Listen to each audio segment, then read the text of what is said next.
Salut à tous, donc pas d'inquiétude avant tout, je suis habillée et je suis pareil que la semaine dernière. C'est tout à fait normal, je tourne ces deux vidéos d'affilée, donc forcément je suis la même. Ne vous inquiétez pas, ce n'est pas que je mets le même pull 7 jours sur 7. Chose promis, chose due, je viens aujourd'hui pour vous présenter plus particulièrement un des meilleurs livres que j'ai lu en cette année 2014. Ce livre, c'est Les Fiancées de l'hiver de Christelle Dabo. Livre 1 d'une saga qui s'appelle La Passe-Miroir. Le deuxième tome n'est malheureusement pas encore sorti, donc apparemment l'auteur dit qu'il devrait sortir peut-être début 2015. Elle est en train de l'écrire actuellement, en train de le finir. Apparemment elle a dit sur Facebook qu'il sera au moins aussi gros que celui-là, voire plus, donc ça promet d'être absolument génial. Donc pour vous résumer un peu l'histoire du passe-miroir, de la passe-miroir pardon, c'est l'histoire d'une jeune fille qui s'appelle Ophélie. Donc déjà c'est dans un monde qui n'a plus rien à voir avec le nôtre, puisqu'en fait le monde, on suppose, à éclater en divers petits endroits dans l'univers.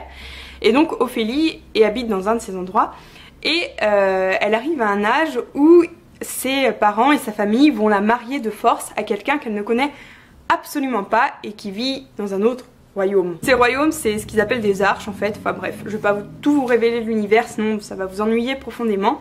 Donc grosso modo c'est l'histoire d'un mariage arrangé dans un monde qui n'est plus le nôtre. Je vais vous dire que ça parce que en fait la grande particularité de ce roman, c'est que vraiment vous découvrez tout par vous-même au fil de l'histoire. Et ce qui est vraiment génial, voilà, c'est ça, je vais tout de suite venir au gros point fort de ce livre, c'est que l'auteur nous jette dans son univers et elle nous donne pas les clés de l'univers d'un coup en fait. Elle nous dit pas ça a été fait comme ça parce qu'il s'est passé ça, ça c'est comme ça veut dire ça. Non, en fait elle nous met dans l'univers et c'est à nous, au fil de notre lecture, d'essayer de comprendre ce qui s'est passé, pourquoi l'univers a éclaté, etc. Le lecteur est vraiment actif en fait, est vraiment imprégné de l'univers et ça donne un côté, mais je vous jure, absolument magique. Ça c'est le premier point positif. Ce que je voulais aussi vous dire, c'est qu'il y a une héroïne là-dedans, donc l'héroïne qui s'appelle Ophélie. Je pense que c'est probablement une de mes héroïnes préférées, mais vraiment parce que c'est une fille qui est hyper simple, mais vraiment hyper simple. C'est pas la grande beauté de l'univers, c'est vraiment une fille passe-partout en fait, tellement passe-partout que généralement on l'oublie, enfin c'est à dire que les gens ne la voient pas, tellement elle est passe-partout. Et voilà, et cette héroïne elle est géniale, elle est à la fois futée, en même temps elle a un petit humour un peu d'autodérision, un peu sarcastique qui est génial. Elle est intelligente en même temps elle est hyper maladroite et voilà, enfin pour moi c'est une de mes héroïnes préférées et de loin. L'écriture est géniale, absolument géniale quoi. Le livre a un sacré pavé et on ne s'ennuie absolument pas une seule seconde. Donc ce que je vous propose maintenant, c'est d'écouter l'avis de mon ami fan, des lectures de fan qu'il a également lu en même temps que moi et qui a totalement adoré, mais je vous laisse tout de suite l'écouter. Donc à toi fan. Salut les lecteurs. Alors ce livre, j'étais complètement passée à côté, vraiment, hein, limite, je connaissais son existence, mais alors vraiment de loin, je savais même pas de quoi ça parlait. Et puis je me suis souvenu que il faisait partie du top 5 de Juline, hein, qu'elle était vraiment, elle avait vraiment été enchantée par ce livre. Donc en discutant avec d'autres personnes qui ont eu la chance de connaître Juju et qui avaient beaucoup de peine aussi, on a pas mal échangé ces derniers temps à ce sujet, ça nous a fait beaucoup de bien. Et puis on a commencé à parler de ce livre, ah oui vraiment il est formidable, etc. Donc bon bah je me suis dit allez on va le lire. Donc je l'ai lu en lecture commune avec Clélia, que vous connaissez je pense. Donc on l'a lu ensemble, on a échangé pas mal nos impressions de lecture au fur et à mesure de notre avancée. Alors vraiment, ce livre, j'étais époustouflée quoi. Enfin, déjà de une, c'est pas trop le genre de livre que je lis habituellement, parce que là c'est quand même de la fantaisie pure, hein. Mais je me suis complètement laissée embarquer dans le décor que l'auteur a réussi à créer. Je me suis vachement attachée au personnage qu'elle a décrit.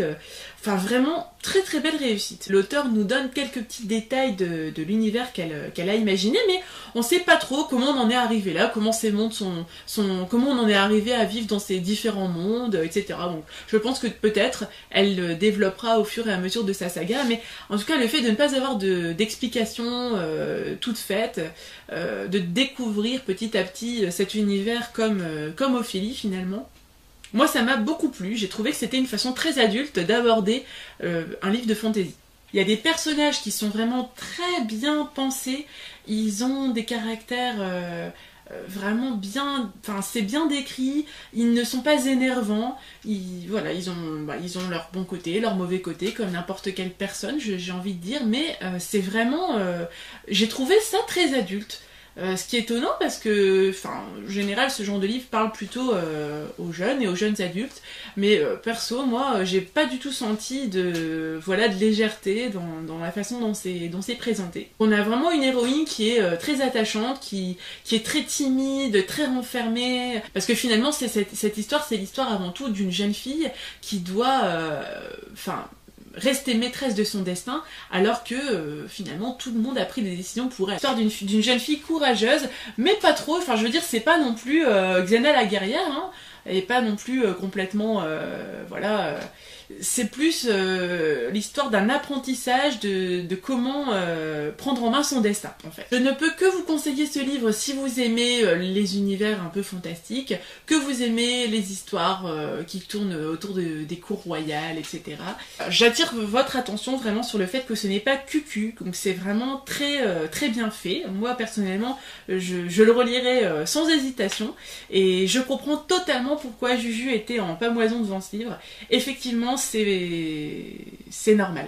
Voilà, donc j'espère que l'avis de fan vous a donné encore envie de le lire, et beaucoup parce qu'il faut absolument que vous le lisiez. Sans vous mentir, c'est un livre mais absolument bien foutu, franchement bien foutu, qui prend pas le lecteur pour un débile. Ce livre, je suis hyper impressionnée quoi.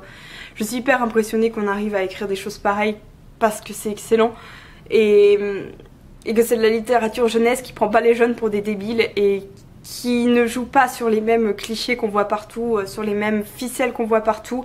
C'est vraiment un truc qui a de l'audace en fait, ce livre. Ça mériterait d'être encore plus connu que ça l'est parce que ça promet de belles choses.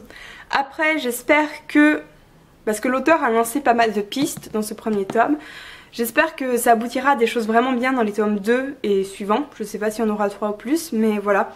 C'est ce que j'ai un peu peur. J'ai peur que ça retombe parce que pour moi, là, ça va très haut.